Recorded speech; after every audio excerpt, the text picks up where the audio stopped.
Bonjour à tous, bienvenue dans ce nouvel Alter Podcast. Aujourd'hui, on est ravis d'accueillir Tristan Commandy, qui est un pilote automobile français, qui est pilote depuis 25 ans, qui est champion du monde de Formule 3, qui a également participé 12 fois aux 24 heures du Mans, dont 4 pole positions, 4 podiums et 2 pole positions. Est-ce que c'est ça, Tristan? Oui, entre autres, oui. Bonjour, merci beaucoup de participer à ce podcast. Pourquoi? Qu'est-ce qui nous provoque du stress? C'est un objectif, c'est atteindre un objectif, quel qu'il soit. Quel qu'il soit, il peut être anodin, il peut être ridicule, mais lorsqu'il est anodin, il n'y a pas de stress. Mais je parle d'un objectif professionnel, une réunion importante, pour ma part, un résultat sportif, un chrono qu'on veut faire, une qualification, quelque chose qui est bon. Le stress, il vient d'où? C'est la peur de l'échec. Si on n'a pas la peur de l'échec, pourquoi on stresserait? Il n'y a pas de stress. Il ne peut pas y avoir de stress si on n'a pas peur de l'échec. Donc, c'est la peur de ne pas réussir. Parfois, souvent, les erreurs sont provoquées. Le stress qui devient de l'angoisse, c'est la peur de ne pas y arriver ou parfois même la certitude de ne pas y arriver. J'allais arriver là-dessus, sur la croyance. Si tu es guidé par la croyance que tu ne vas pas y arriver, si tu es guidé, toi, dans la croyance, quand tu montes dans le baquet et que la course va commencer, que dans le fond, allez, peut-être, si on fait 15-16, c'est bien, je vais y aller tranquille. A priori, c'est aussi une manière, un réflexe qui nous met déjà en échec, un peu d'avance. Oui. Après, c'est là où on n'est pas tous égaux. Il y en a qui vont supporter et qui vont vouloir la victoire absolument. Et c'est à double tranchant. C'est-à-dire que c'est ces gens-là qui réussissent. Ça, c'est indéniable. C'est comme ça. C'est la vie. On pourra en discuter 107 ans. C'est ces gens-là qui réussissent. C'est ceux qui veulent gagner. C'est ceux qui veulent gagner et qui ont une grande confiance en eux. Très grande confiance en eux. Parce qu'il est vrai que la plus grande limite dans la vie, c'est vous-même. C'est les limites qu'on se met nous-mêmes sur le doute de nos capacités. Ça, c'est la première limite dans la vie. Après, il faut quand même, pour que ce succès puisse se confirmer sur la durée, il faut une certaine lucidité.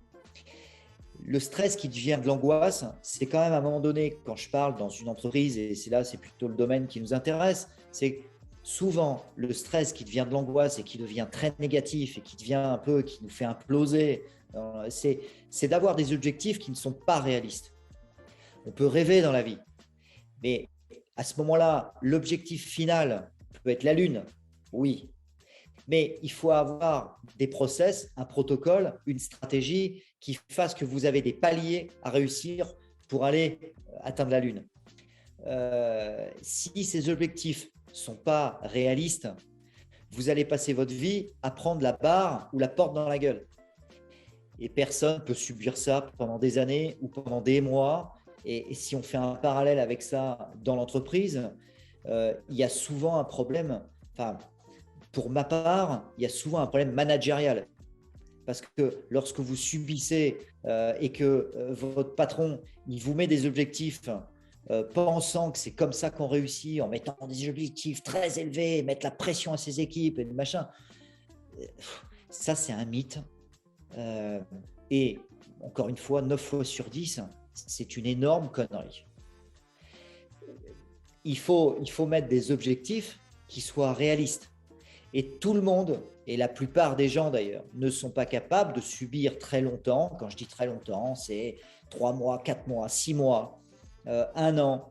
Ça commence à faire lorsque vous subissez une pression comme ça, parce que vous n'avez pas que ça dans la vie. Il n'y a pas que le travail, il y a sa femme, il y a les enfants, on a tous des emmerdes, il y a le loyer à payer. Bon, donc il y a énormément de choses à gérer autres que le travail. Mais lorsque il y a un manager qui vous met une pression, mais la pression, elle est gérable à partir du moment où vous vous dites, bon, allez, putain, ça va pas être simple, mais ok, ce soir, je vais bosser, c'est jouable, j'ai compris comment il fallait faire, bon, allez.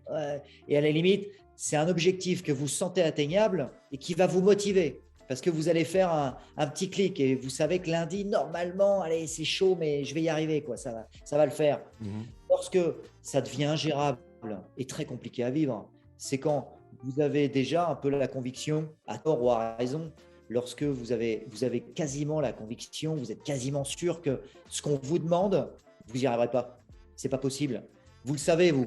Alors, il y a le patron qui croit faire bien, vous mettant la pression à ne plus en finir, que ce soit moi pour moi, mon team manager, mon ingénieur, de dire ah, mais là, il faut faire la pole.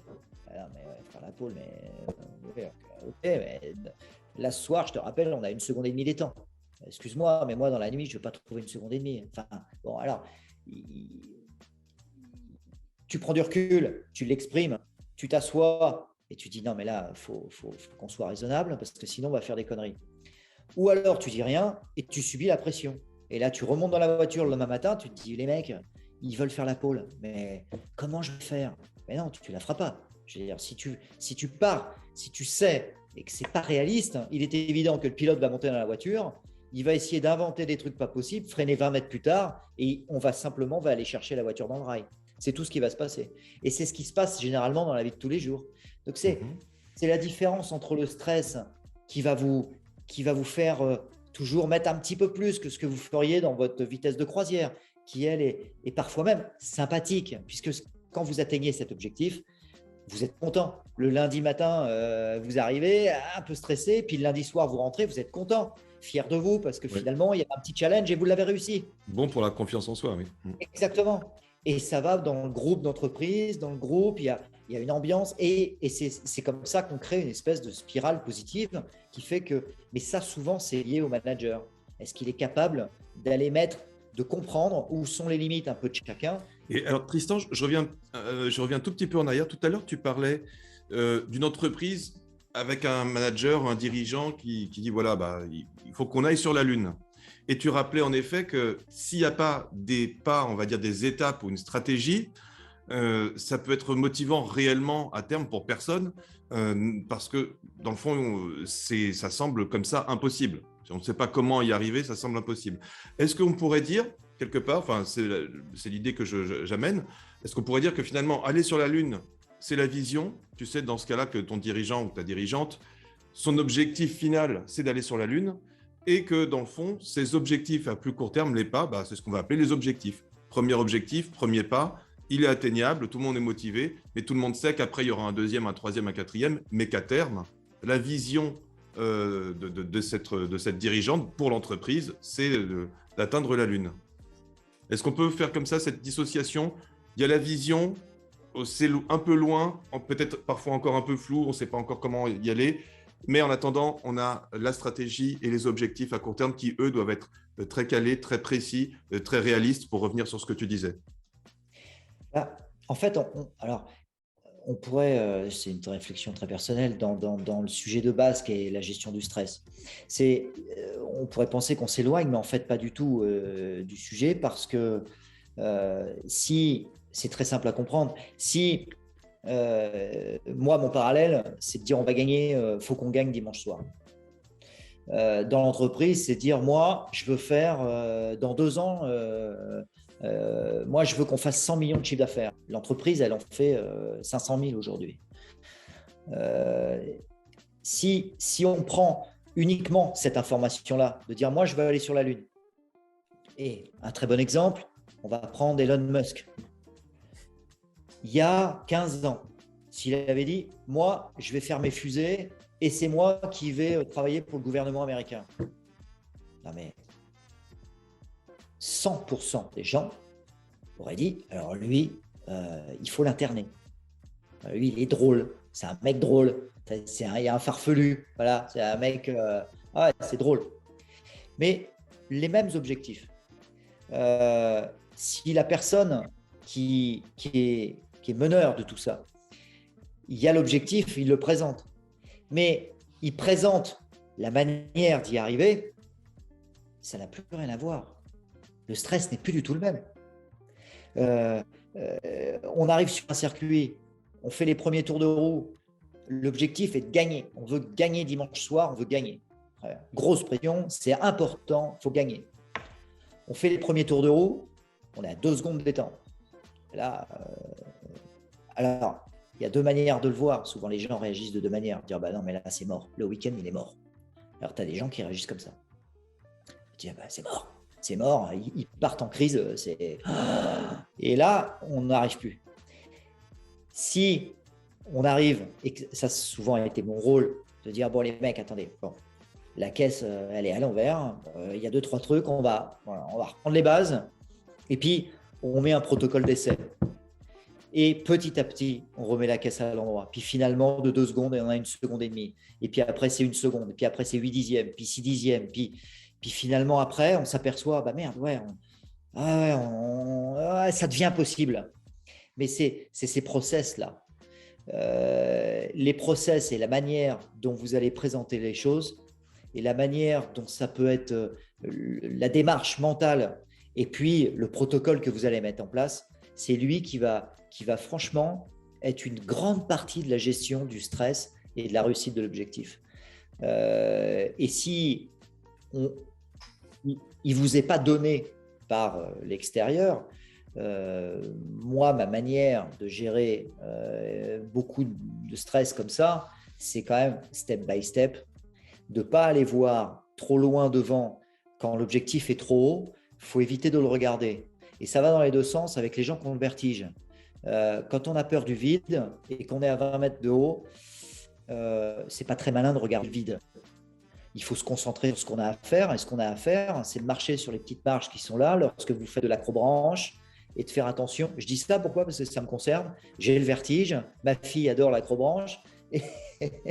Et on a passé 3 heures pendus au milieu des arbres. Pour moi, c'est très difficile.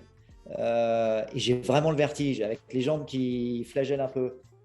C'est exactement le même truc. C'est qu'à un moment donné, il faut se concentrer step by step. Il y a une marche à passer, il y en a une deuxième. Et on regarde devant sans se dire, mais là, je suis à 20 mètres de haut. Et ça va pareil avec les objectifs. Et ça, d'avoir ces process-là et ces protocoles-là vous enlève une grande partie du stress qui devient vite incontrôlable parce qu'on ne sait pas comment on va y arriver.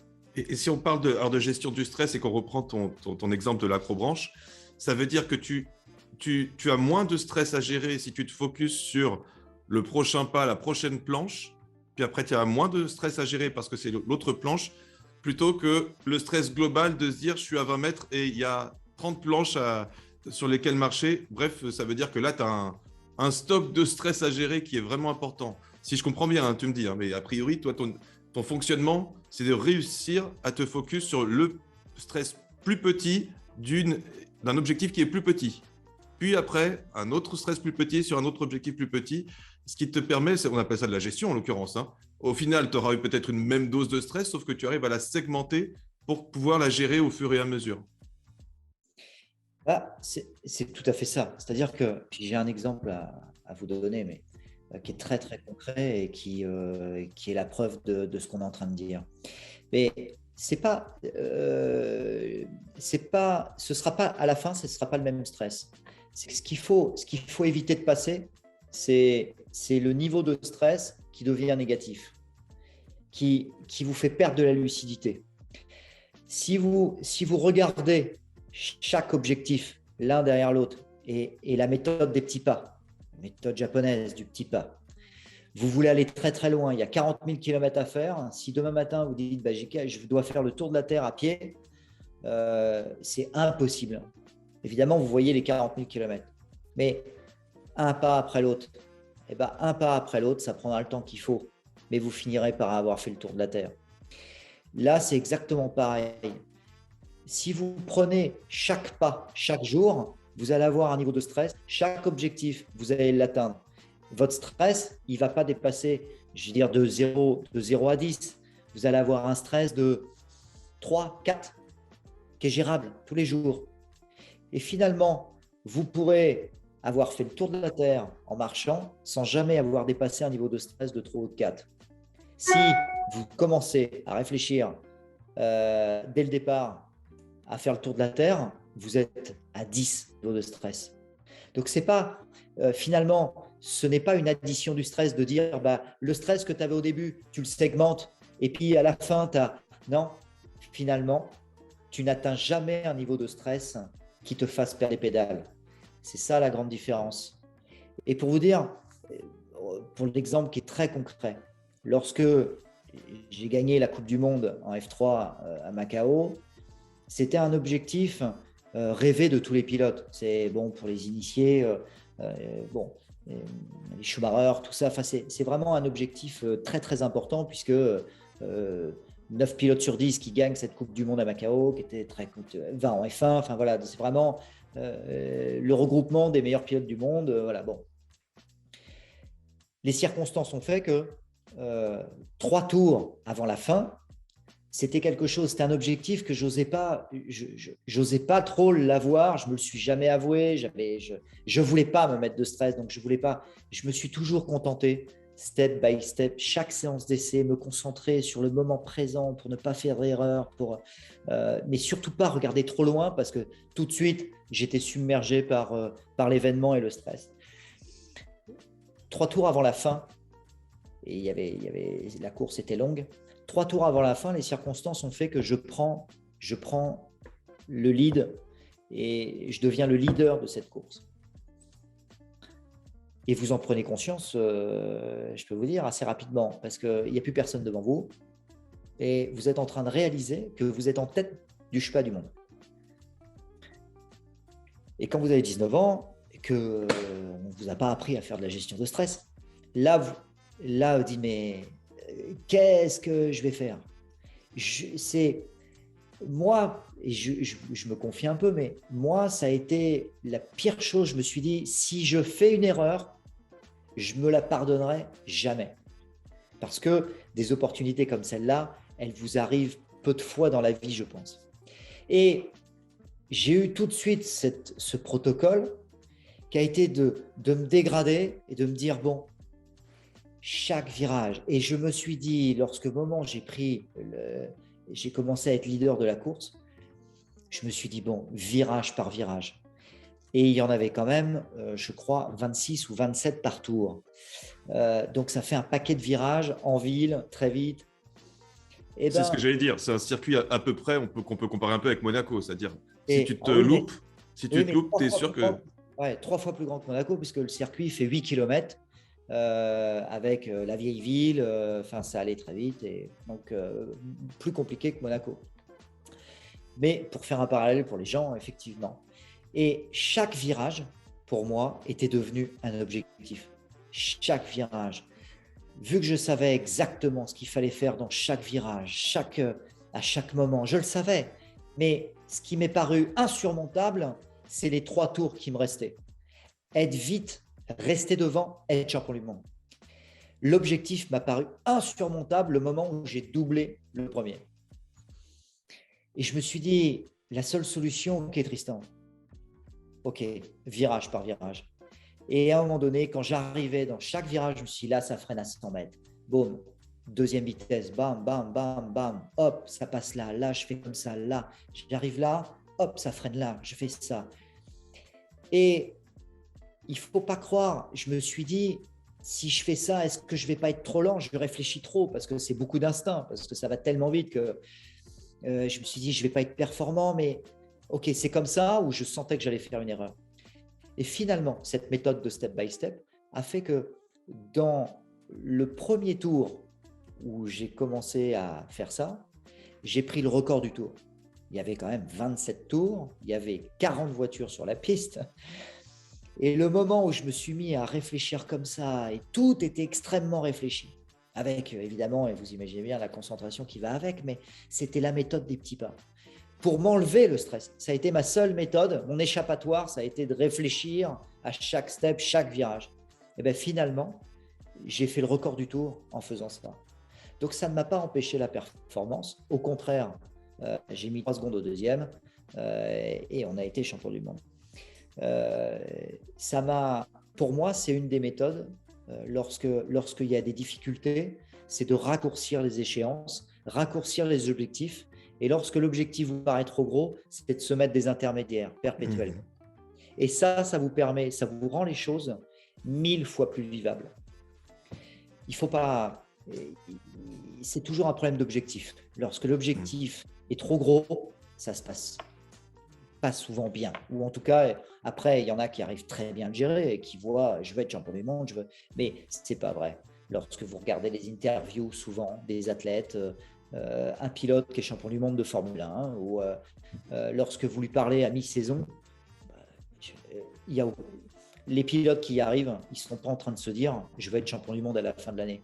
Je vais être champion du monde. Jamais il te parle de ça. Il dit on va déjà faire cette course-là, puis il y en a une prochaine. Puis on va chaque course, boum, boum, boum. Et souvent, ce qui est vrai dans le tennis, dans le football aussi d'ailleurs.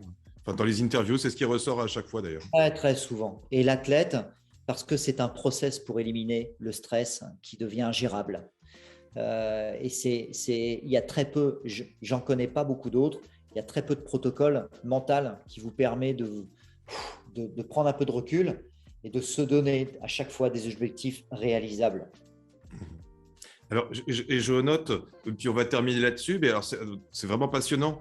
Et je note encore un petit parallèle avec l'entreprise, c'est que ça demande aussi une réflexion. Quand on voit que l'objectif, comme tu le dis, on identifie qu'il est un peu trop loin ou il est un peu trop haut dans l'état. Et comme tu le dis, en effet, ça veut dire qu'il va falloir mettre des sous-objectifs, hein, il va falloir poser des paliers intermédiaires.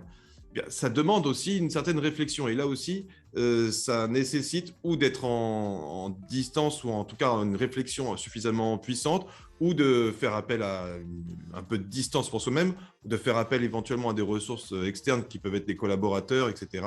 Mais c'est intéressant de le dire. Dans la réalité, c'est parfois moins évident, en ce sens que ça demande de la réflexion. Comment je dissèque tel objectif? Quel est le process? Tu parlais tout à l'heure d'Elon Musk. Quand il arrive avec son plan, je ne sais plus il y a combien d'années qu'il avait annoncé ce qu'il allait faire et ce qu'il a fini par faire, on peut imaginer la réflexion qu'il faut pour pas juste mettre un petit plan d'action, une succession d'actions un peu choisies au pif, non, mais qui tiennent chacune la route. Donc voilà, ça demande cette réflexion-là. Mais ça rejoint, voilà, c'est les petits pas. Et les petits pas, ça se construit, parfois ça se rédige. Il faut prendre le temps de la réflexion pour que chaque objectif ait du sens, qu'il nous fasse avancer, qu'il soit réaliste, comme tu le disais tout à l'heure. Tristan, je te remercie beaucoup. C'était passionnant. Et puis, je te remercie beaucoup aussi de partager, très franchement comment tu le vis. Alors, évidemment, c'est ta vision, mais c'est vraiment intéressant que tu la partages sans barrière. C'est vraiment dans le partage. Donc, je tiens à te remercier beaucoup de ta participation à ce podcast. C'était avec plaisir. En tout cas, bon, c'était peut-être un peu décousu parce qu'on n'a pas. Voilà, mais en tout cas, c'est avec grand plaisir. Et puis c'est un sujet qui est inépuisable parce que il dépend de chacun, sa perception du stress, la manière de le vivre.